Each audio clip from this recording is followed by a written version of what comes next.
이번에는 출애굽에 대한 고고학적 증거에 대한 내용을 함께 나눠보겠습니다. 해당 내용은 김승학 박사님께서 직접 탐사하고 쓰신 저서 떨기나무를 참고했습니다. 자, 여러분, 초대교회가 어떤 모습이었고 또 어떤 방식으로 예배를 드렸는지 궁금하지 않으신가요? 여러분은 모르겠지만 저는 그게 굉장히 궁금합니다. 제가 이번 주제를 이렇게 시작한 이유가 있습니다. 제가 언젠가 카톨릭 신자분께 이런 질문을 했습니다. 어떻게 카톨릭 신자가 되었나요? 그분의 대답은 심플했습니다. 구교잖아요. 구교라는 그분의 이 짧은 말은 저에게 천주교보다 더 오래된 초대교회를 생각하게 되는 계기가 되었습니다. 여러분들은 아시는지 모르겠지만 성경의 원본의 보존성은 과히 상상을 초월합니다. 이것에 대해서는 다음 시간에 함께 생각해 보겠지만은 성경은 거의 완벽에 가까울 정도로 사본들의 오차 범위가 거의 없습니다. 특히 구약 성경은 놀랍게도 오차 범위가 제로입니다. 이것은 히브리어만이 갖고 있는 특별한 특성 때문인데요. 아무튼 이 내용은 나중에 더 자세히 나눠보도록 하겠습니다. 자, 그래서 우리가 예배드리는 방식은 여러 시대와 사건을 거치면서 계속 많이 변화해 왔습니다. 지금도 그 방식은 천주교와 개신교가 다르고 개신교 안에서도 교단마다 예배드리는 방식이 모두 다릅니다. 그렇다 보니 저는 초대교회에서 과연 어떤 방식으로 예배를 드렸을까 하는 궁금증이 생긴 것입니다. 어떻게 보면 로마 카톨릭보다 더 오리지널은 초대교회의 예배 방식과 교리가 정말 진짜에 가깝다고 충분히 생각해 볼 수 있는 것이잖아요. 앞서 말씀드린 그 카톨릭 신자분이 구교가 로마 카톨릭이라고 말씀을 하셨지만 사실 더 거슬러 올라가면 정말 구교는 예수님의 제자들로 이루어졌던 초대교회입니다. 그렇죠? 그런데 과연 초대교회에서 지금의 카톨릭의 교리들이 또 우리의 개신교도 여러 교리들이 나눠져 있는데 과연 그 모습이 초대교회에서 하는 모습이었을까요? 저는 개인적으로 이것이 굉장히 궁금합니다. 자, 어쨌든 여러분, 제가 창조과학을 공부하면서 마지막으로 문제가 됐던 내용이 바로 출애굽에 대한 내용이었습니다. 여러 영화 또는 애니메이션을 통해서 모세의 출애굽에 대한 내용들을 이미 접했던 저는 고고학적 증거나 역사적인 증거가 이미 제가 알고 있던 내용과는 전혀 맞지 않다는 것을 알게 되었습니다. 그래서 이 출애굽에 대한 자료를 열심히 찾아봤습니다. 하지만 역시 하나님께서는 많은 출애굽에 관한 증거들을 남겨놓으셨더라고요. 놀랍게도 출애굽 역시 진짜 역사적인 사실이라고 생각할 수 있는 자료들이 너무나 많다는 것을 알게 되었습니다. 그리고 그리스도인들 대부분들이 알고 있는 출애굽에 대한 내용은 잘못된 것들이 아주 많다는 것도 알게 되었습니다. 그래서 우리가 이 내용을 진짜 역사적인 사실로 받아들이는 것이 여지껏 불편했던 것이었습니다. 첫 번째 단추가 잘못 끼워졌는데 그 다음 단추가 올바르게 끼워질 수가 없겠죠. 그렇죠? 아무튼 그래서 근대 사람들이 이 출애굽에 대한 해석에는 아주 문제가 많은데 여기에는 크게 두 가지의 문제점이 있습니다. 첫 번째는 고고학적 문제가 있고 또 하나는 역사적인 문제입니다. 그래서 이번에 제가 소개해드릴 내용은 고고학적인 증거 내용입니다. 역사적인 문제에 대해서는 아주 탁월한 다큐멘터리가 있기 때문에 그 다큐멘터리를 뒤에 소개해드리도록 하겠습니다. 자, 먼저 로마 카톨릭에 대해서 아주 간단하게 설명을 하자면 그때 당시 로마가 동로마와 서로마로 나눠져 있다가 콘스탄틴 황제와 막시무스 황제가 전쟁을 해서 콘스탄틴 황제가 전쟁에서 승리를 합니다. 그래서 로마 전체를 콘스탄틴 황제가 다스리게 되는데요. 근데 콘스탄틴 황제는 예수님을 안 믿는데 어머니 헬레나 여사가 예수를 믿는 분이셨어요.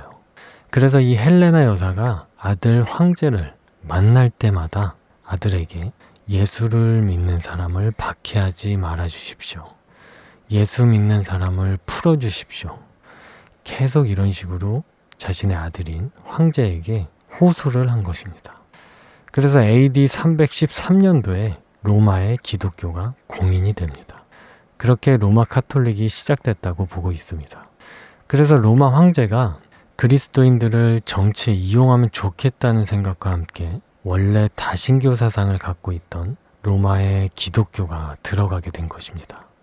근데 그러면서 원래 갖고 있던 우상 숭배를 했던 로마 다신교 사상과 기독교가 이상한 형태로 통합이 되게 됩니다. 그래서 이것은 지극히 개인적인 생각입니다만은 제가 개인적으로 생각하기로는 교회의 문제점이 이때부터 시작된 거라고 생각이 듭니다. 여러분, 우리 원래 예수님의 생일이 12월 25일이 아닌 거 아시죠? 이것은 로마 카톨릭에서 의미로 정해졌던 것이 어쩔 수 없이 지금까지 내려온 것입니다. 그래서 이런 식으로 로마 카톨릭에서 어떤 사실적인 근거 없이 정해놓은 것들이 지금까지 남아있는 것들이 굉장히 많은데요. 저는 이런 사실을 알게 되고 제일 먼저 든 생각이 여러분 로마 카톨릭에서 하는 기도 방법 아시죠? 이마와 양쪽 어깨를 손으로 터치하면서 십자가 모양을 그린 뒤에 기도를 마무리하는 방식 아시죠? 저는 이것에 대해서 이런 생각이 들더라고요. 과연 초대교회에서도 제자들이나 초대교회 그리스도인들이 저런 방식으로 기도를 했을까? 정말 그랬을까요? 여러분은 궁금하지 않으신가요? 제가 초대교회에서 어떤 방식으로 기도를 했는지 정확히 알 수는 없지만 중요한 사실은 로마가 예수님을 정치에 이용하기 위해 받아들인 후에 정확한 사실 없이 임의로 정한 이상한 교리와 모습들 또는 어떤 기념일 같은 것이 생겨났다는 것입니다. 그리고 그 중에 가장 중요한 것 중에 하나가 바로 출애굽에 관한 내용입니다. 자, 그래서 이제 우리가 함께 그 오류가 될 수 있는 흔적들을 하나하나씩 살펴보겠습니다. 자, 위에 말씀드린 내용처럼 기존의 로마 카톨릭이 임의로 정한 시내산은 시나위 반도 남쪽에 있는 보이시는 이 부분을 시내산으로 정해버립니다. 이것은 로마 카톨릭이 확실한 근거 없이 임의로 정한 것입니다. 이런 식으로 로마 카톨릭에서 이 부분을 시내산으로 대충 정해놓고 여기 어딘가에 있는 홍해를 건넌 다음에 이쪽 시내산으로 내려와 여기 어딘가에서 광야 생활을 하다가 가나안 땅으로 들어갔을 것이다. 대략 이런 식으로 대충 결론을 지었습니다. 근데 중요한 사실은 이렇게 로마 카톨릭에서 대충 정한 결론을 바탕으로 따져보면 정말 그렇게 우리가 신뢰하고 볼 수 있는 근거나 증거들이 전혀 없다는 것입니다. 그러니까 이런 해석에 근거한다면 출애굽을 우리가 사실이라고 생각할 수가 없게 되는 것입니다. 그래서 고고학자들이 다시 연구를 해본 결과 진짜 시내산은 이쪽 사우디아라비아 쪽으로 보고 있습니다. 지금 현재는 라오즈산이라고 명칭하는데요. 라오즈가 이 나라 말로 아몬드라는 말입니다. 그래서 이것을 한국어로 바꾸면 아몬드산이 되는 거죠. 여러분, 아론의 쌍난 지팡이, 거기에 살구꽃이 피었다고 우리말 성경에는 번역이 되어 있거든요. 그런데 히브리어 원문을 정확하게 번역하면 아몬드입니다. 그런데 재미있는 사실은 여기 사우디아라비아 그 어디에도 아몬드가 전혀 자생하지 않는다는 것입니다. 근데 이상하게도 이 산에는 아몬드가 자생을 하고 있다는 것입니다. 그래서 아마도 아론의 쌍난 지팡이에서 꽃이 핀 것을 심어서 싹을 틔웠을 것이다 라는 가능성이 있다고 보고 있습니다. 그래서 여기가 시내산이라고 보고 다시 해석을 해본 것입니다. 여러분, 그리고 홍해가 여기만 홍해가 아니고 여기도 홍해입니다. 둘 다 같은 홍해라고 옛부터 정통적으로 명칭해 왔습니다. 그래서 고고학자들이 연구를 해보니 홍해를 건넌 장소를 지금 보이시는 여기라고 보면 모든 퍼즐이 맞아 떨어진다는 것을 알아낸 것입니다. 여러분, 놀라운 사실은 이쪽 홍해 수심의 라인을 잘 보시면 다른 모든 부분은 산에서 홍해로 떨어질 때 바로 바다로 떨어져 내려가는 모습을 보이고 있는데, 지금 보이시는 여기만 여의도처럼 선상지라고 하죠. 그러니까 평지죠. 이 위에서 쏟아 내려온 토사로 인해 여기에 넓은 지대를 이루고 있는데, 여기 넓이가 여의도의 4배 정도 됩니다. 출애굽한 인원이 남자만 60만 명이라고 되어 있었으니까 여자 합치면 대략 120만 명, 아이들, 노인, 다른 민족까지 다 합치면 200만 명이 넘거든요. 대략. 그러니까 200만 명이 다 텐트 치고 천막 치고 살아야 된다고 봐야 되는 거예요. 그러니까 아파트가 있는 게 아니니까 평지에서 그렇게 사람들이 밀집해서 살 수 있는 크기가 돼야 된다는 것이거든요. 그런데 여기 이 크기가 그 많은 사람들이 아주 충분히 여유 있게 움집할 수 있는 크기라는 것입니다. 그래서 고고학자들이 여기 홍해를 건넜다고 보는 것인데요. 그러면 여기 홍해를 건넜다는 또 다른 근거가 있을까? 있습니다. 여기 이 장소를 옛부터 여기 말로 누에이바라고 하는 장소인데, 근데 이 누에이바가 무슨 뜻이냐면요, 물을 가른 곳이라는 뜻입니다. 그리고 더 놀라운 사실이 있는데요. 여기 홍해의 깊이가 평균 1000m 정도 됩니다. 엄청 깊죠? 근데 여러분 놀라지 마세요. 보시면 여기 누에이바 바로 앞바다를 뺀 나머지 홍해의 깊이는 평균 1000m인데, 근데 여기 누에이바 앞에 있는 앞바다만 얕아요. 자, 보세요. 여기 왼쪽이 누에이바입니다. 출애굽이 사실이던 사실이 아니던 여기 수심만 보더라도 참 이상하게 여기만 얕아요. 그래서 여기를 건넜을 거라고 보고 고고학자들이 이야, 이거 참 신기하다 해서 또 다른 근거를 찾기 시작했어요. 그래서 자, 성경을 보면 이스라엘 민족이 건너간 다음에 이집트 군대가 바로 뒤쫓아 들어왔다고 되어 있습니다. 그리고 이집트 군대의 병거 수가 60승 정도 된다고 기록되어 있고, 하나님께서 그 병거 달리기를 어렵게 하사 바퀴가 벗겨졌다고 기록되어 있습니다. 그러면 여기서 이집트는 굉장히 멀리 있지만 그래도 이 성경 기록이 사실이라면 그래도 그때의 그 이집트 병거의 흔적들이 남아있을 수 있겠죠. 그래서 고고학자들이 스킨스쿠버로 내려가 봤더니 이 누에이바 앞에 있는 얕은 홍해 물속 바닥에 이집트의 병거 바퀴들의 잔해들이 많이 남아있는 거예요. 여러분, 이집트의 병거 바퀴가 이곳에 남아있는 것 자체가 사실 미스테리거든요. 왜냐면 이집트는 여기서 굉장히 멀리 떨어진 땅에 있거든요. 그러니까 어떠한 특별한 사건이 있지 않은 이상 여기서 이 이집트의 병거 바퀴가 발견된다는 것 자체가 사실은 굉장히 이상한 것입니다. 자, 그리고 우리가 잘못 알고 있는 사실이 대부분 모세 관련된 영화를 보면 모세가 지팡이를 딱 가리키면 바다가 쫙 갈라지죠. 근데 성경 기록을 우리가 자세히 보면 출애굽 후반에 보시면 밤새도록 동풍이 불어왔다고 써 있거든요. 여기 모세 민족들이 있었던 곳은 바로 이곳인데요. 그러니까 이 민족이 있던 건너편 쪽에서 모세가 가리킨 방향으로 계속 동풍이 불어왔다고 보는데요. 그러니까 모세가 지팡이로 홍해를 가리킨 부분으로 저 멀리 보이진 않지만 건너편에서 동풍으로 인해 모래들이 바닷물을 가르면서 쌓이고 있었던 것을 우리는 생각해 볼 수 있다는 것입니다. 그리고 그 다음에 카톨릭에서는 지금 보이시는 여기를 신의 산이라고 의미로 정해버려요. 근데 그게 아니라 여기 사우디 쪽이 진짜 신의 산이라는 것에 대한 가장 확실한 근거는 성경입니다.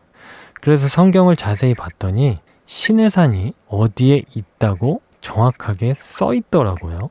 근데 놀랍게도 아라비아에 있다고 기록되어 있습니다. 갈라디아서 4장 25절에 사도 바울이 아라비아에 있는 신의 산이다 라고 정확하게 표현해 놨습니다. 여러분, 고대로부터 이 로마 카톨릭에서 정해놓은 신의 산 쪽에는 아라비아 인적이 전혀 없어요.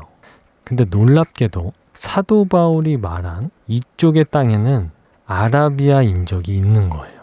그리고 또 모세가 애굽 사람을 쳐 죽이고 미디안 광야로 도망을 가잖아요. 그런데 미디안 광야에는 옛부터 여기가 미디안으로 계속 되어 있었어요. 옛 지도들을 보면 이쪽을 다 미디안이라고 그려놨습니다. 그러니까 모세가 여기로 도망간 게 아니라 이쪽으로 건너와서 여기로 도망갔다고 볼 수 있다는 것입니다. 그리고 여기서 양을 치면서 도망 다니다가 호렙산에 가게 돼요, 모세가. 그래서 하나님과 떨기나무에서 만나서 너가 백성들을 탈출시켜서 여기서, 보이시는 여기서 나를 예배하게 할 거다 그러셨거든요. 그래서 성경 기록이 맞다면 미디안 광야 어딘가에 호렙산과 시내산이 반드시 있어야 해요. 그렇죠? 그래서 호렙산에 대한 근거를 성경의 기록으로 정리를 하면 일단 시내산은 아라비아에 있어야 하며, 그리고 모세가 도망간 곳은 미디안입니다. 그래서 호렙산은 미디안 땅에 있는 어느 산이어야 합니다. 그렇죠? 자, 먼저 사우디아라비아의 옛 지도를 보시면 시내산 옆에 호렙산이 정확하게 쓰여져 있습니다. 보시면 사우디아라비아 땅에 시내산, 호렙산이 있다는 것이 정확하게 나와 있습니다. 자, 그리고 성경을 더 들여다보면 모세가 광야 서쪽으로 양들을 인도해서 호렙산에 이르렀다고 되어 있거든요. 그러면 광야 서쪽에 호렙산이 있어야 합니다. 그러니까 거꾸로 말하면 호렙산 동쪽에 광야가 있어야 하는 것입니다. 그래서 놀라운 사실은 이 로마 카톨릭에서 정해놓은 이 땅에는 동쪽에 큰 광야가 없습니다. 근데 여기 동쪽에는 큰 광야가 있다는 것입니다. 그리고 이곳 사우디아라비아의 아주 오래된 옛날 지도를 보면 모두 놀랍게도 여기 보시면 모세스 윌이라고 되어 있습니다. 옛날 지도에는 이곳에 모세의 우물이 여기라고 되어 있었고, 그리고 밑에 무아이르 쇼압이라고 되어 있는데 이 쇼압이 이드로의 이쪽 사람들식 표현입니다. 그래서 지금도 이곳은 쇼합 빌리지라고 되어 있어요. 바꾸어 말하면 이드로의 마을이라고 되어 있는 거죠.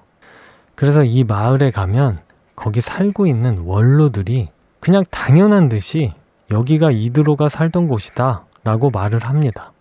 그리고 거기서 조금 북쪽으로 올라가면 놀라운 지명이 또 나옵니다. 와디 무사라는 곳인데요. 이게 우리말로 하면 모세골이라는 지명입니다. 그러니까 옛 지도를 보면 모든 출애굽에 관한 흔적들이 모두 이쪽 아라비아 땅에 존재하고 있다는 것입니다. 그리고 이것이 미디안 광야에서 발견된 절구인데요. 근데 이런 것들이 이 광야에서 발견되기가 참 쉽지가 않은 것인데 아주 무더기로 발견이 됐다고 합니다. 자, 그 다음에 더 놀라운 사실은 지금 알아본 이 시내산을 자세히 들여다봤더니 저기 보이시는 산 윗부분이 까맣게 되어 있죠. 저기가 불로 그을린 자국이라고 보고 있거든요. 이상하게 저 산 위에만 불로 그을린 자국이 있어요. 그런데 여러분, 성경을 보면 시내산에 하나님께서 강림하실 때 불과 함께 강림했다고 되어 있거든요. 그래서 불에 그을린 자국이 저 산 위에 선명하게 나타나 있는 거예요. 자, 이 사진은 미 항공 우주국에서 라오즈산을 위성으로 사진을 촬영한 것인데요. 산 위가 검게 그을린 모습을 하고 있습니다. 참 이상하죠? 그래서 어떤 사람들은 화산 폭발이 있었던 거 아니냐라고 말씀하시기도 하는데요. 그래서 김승학 박사님께서 직접 여기 돌들을 조사를 해봤는데 이 돌들이 녹아서 굳어있는 돌들인데 이 돌을 깨보면 돌 속은 하얀데 겉만 검게 그을려져 있었다고 합니다. 여러분, 화산이 폭발해서 만들어지면 이 돌들이 절대 이런 모습을 할 수 없어야 합니다. 즉 화산 폭발로 생긴 모습이 아니라는 확실한 증거가 되는 것이죠. 그리고 이 광야 큰 바위에서 7등대 그림이 선명하게 남아있는 거예요. 이 지역은 이스라엘 사람들의 지역이 전혀 아닌데도 불구하고 이런 그림들이 그려져 있는 거예요. 굉장히 놀라운 증거들인 거예요. 근데 여러분, 이런 사실을 왜 우리가 이제야 알게 되었을까요? 그것에는 이유가 있습니다. 우리가 계속 알아본 이 지역은 이 국가에서 철저하게 봉쇄해서 지키고 있는 곳입니다. 근데 그 이유가 있습니다. 김승학 박사님께서 여기를 먼저 탐사하시기 전에 이미 서양 사람들이 여기 출애굽 흔적이 많이 남아있다는 소식을 듣고 그 서양 사람들이 먼저 와서 여기 지역을 몰래 탐사를 한 거예요. 그래서 출애굽의 흔적을 많이 발견하게 된 거죠. 근데 문제는 사우디 정부에 잡힌 거예요, 이분들이. 그래서 사우디 정부에서 얘네들이 여기 왜 왔지? 그래서 직접 조사를 해요, 사우디 정부에서. 근데 그랬더니 출애굽의 흔적들이 너무나도 선명하게 남아 있었던 거예요. 그래서 사우디 정부에서 여기를 폐쇄시킨 거죠. 근데 왜 사우디가 왜 이곳을 폐쇄시켰을까요? 관광지로 개발해도 될 텐데. 그쵸? 왜냐하면 이 사우디 아랍 쪽 사람들은 이스마엘의 자손들이에요. 근데 출애굽은 자기들이 싫어하는 이삭의 자손들에게 기적을 베푼 것이잖아요. 그러니까 자기들이 싫어하는 이삭의 자손들에게 기적을 베푼 고고학적 증거들이 드러나면 자신들의 정통적인 종교가 문제가 생길 수 있다고 판단한 것입니다. 그래서 아랍 사람들이 이곳을 폐쇄시킨 것입니다. 근데 어떻게 지금 우리가 이런 사실을 알 수 있었을까요? 자, 한의학 의사였던 김승학 박사님은 우연한 기회로 사우디로 가셨는데 그때 최초로 사우디 정부 허가를 받아서 사우디의 한의원을 개설하고 침술로 많은 사람들을 치유해 줬습니다. 근데 그게 소문이 나서 사우디 전역에 알려지고 그리고 방송에도 나가고 그래서 사우디에서 졸지에 유명한 사람이 됩니다. 그러다가 사우디 초대 왕의 아들, 즉 사우디의 왕자죠. 근데 이 왕자이면서 전 세계 회교도 총수였던 그 메카 주지사가 목에 디스크가 걸려서 김승학 박사님을 찾게 됩니다. 그래서 이 김승학 박사님께서 그 왕자를 치료를 해주었는데 효과가 매우 좋아져서 왕국의 주치의로 들어가게 되고 그래서 그 왕족들을 16년 동안 치료하면서 그분들과 끈끈한 유대 관계가 생기게 됩니다. 그래서 이 왕자와 친해지면서 우리가 계속 살펴본 이 땅을 유일하게 탐사할 수 있는 기회를 얻게 된 거예요. 그래서 이 김승학 박사님께서 6년 동안 이 지역을 탐사할 수 있는 기회를 얻게 된 것입니다. 이 내용은 김승학 박사님의 저서 떨기나무에 자세히 나와 있습니다. 더 추가적인 내용을 알고 싶으시다면 김승학 박사님의 영상이나 이분의 저서 떨기나무를 보시면 되겠습니다. 영상 마지막 부분에 내용과 댓글에 링크를 남겨놓겠습니다. 그리고 이번에는 제가 언급하지 않았지만 역사적인 뚜렷한 증거도 찾았습니다. 김승학 박사님과도 나중에 친분을 갖게 된 팀 마운이라는 감독과 기독교 영화 산업에서 만든 Parents of Evidence라는 다큐멘터리가 있습니다. 이거 탁월합니다. 이 다큐멘터리의 제작팀들이 엄청나게 놀라운 흔적들을 찾아내는데요. 꼭 보시길 권면드립니다. 이집트의 역사적인 것들을, 잘못된 역사적인 것들을 바로잡아서 이제 그거에 대한 이제 증거들, 출애굽에 대한 증거들을 하나하나씩 밟아가면서 출애굽이 진짜 있었던 사실이라는, 역사적인 사실이라는 것을 밝혀내는 다큐멘터리인데요. 저도 공식 사이트에서 돈을 지불하고 구입해서 시청했는데요. 예전에는 넷플릭스에도 있었다고 하니까 넷플릭스를 사용하시는 분들께서는 한번 검색을 해보시고 있으시면 보시고 없으시다면 가능하시면 공식 사이트에서 결제를 하시고 보시기를 권면드립니다. 이런 분들에게 투자를 해줘야 하나님의 역사가 더 뚜렷하게 드러나기 때문에 좀 투자를 해주시는 것을 좀 권면드리는 것입니다. 뭐 그렇다고 제가 이분들하고 친분이 있는 건 아니에요. 하지만 이런 분들에게 우리가 도움을 드려야 한다고 생각합니다. 저도 저에게 많은 영향을 줬던 이재만 교수님과 김명현 교수님 같은 여러 교수님들의 DVD나 책을 일부러 모두 구입했습니다.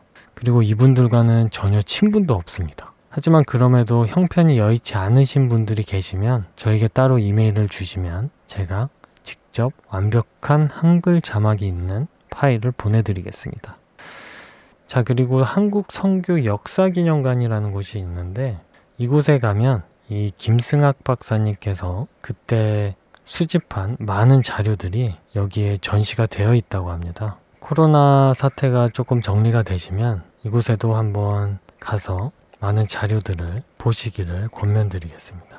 저도 코로나 사태가 끝나면 꼭 가볼 생각인데요. 여러분도 꼭 보시기를 권면드립니다. 자, 이번 내용은 여기까지입니다. 끝까지 시청해 주셔서 감사합니다. 그 출애굽에 관한 더 자세한 내용들은 김승학 박사님의 떨기나무 저서나 김승학 박사님의 거의 한 2시간, 3시간 정도 되는 세미나 내용이 있어요. 이때 가서 탐사를 했던 그 모든 내용들을 세미나 내용을 통해서 간증하시는 영상이 유튜브에 검색하면 많이 나오는데요. 그런 것들을 보시면 더 구체적으로 그때 상황이 얼마나 긴박했고 은혜롭고 감동적이었는지 느끼시게 되실 겁니다. 그래서 꼭 감상을 해주시기를 추천드리겠습니다. 아무튼 다음에는 더 좋은 영상을 갖고 찾아오겠습니다.